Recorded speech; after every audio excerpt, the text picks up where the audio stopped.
Danielle Rowe would have celebrated her birthday on this day.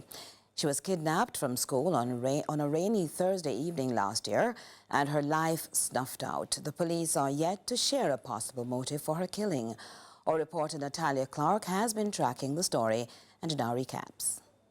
Rowe would have celebrated her 9th birthday today, May 16.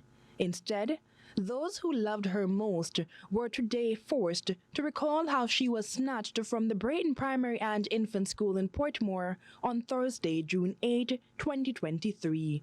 Her frail body was found later that evening along Roosevelt Avenue in St. Andrew. She died 2 days later at the Bustamante Hospital for Children. An autopsy found she died from an incised wound to the neck. When CVM News visited her school shortly after the ordeal, she was remembered as reserved and promising. She was somewhat different in that she was one of those who was very meticulous. She always kept to herself, not that she didn't interact with the other students, but she would always be in her book. She was a little bookworm. That little girl could have been the president, she could have been a doctor, but all her potential wasted. We have lost a scientist. We have lost a pilot. Hey, we have lost a doctor.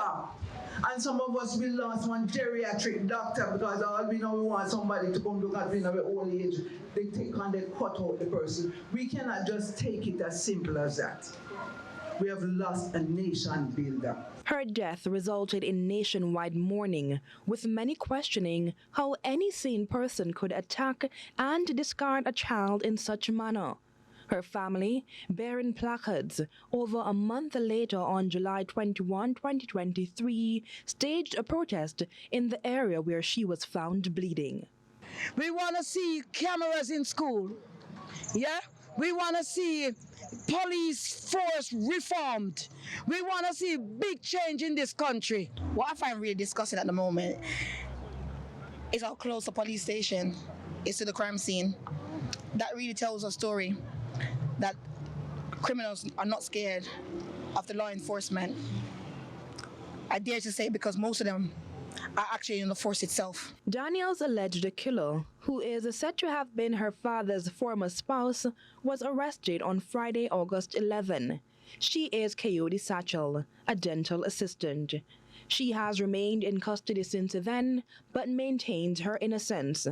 Danielle Rowe was laid to rest on July 23, and on Thursday, her family visited her graveside before returning to the Supreme Court, where her alleged killer was scheduled for a hearing.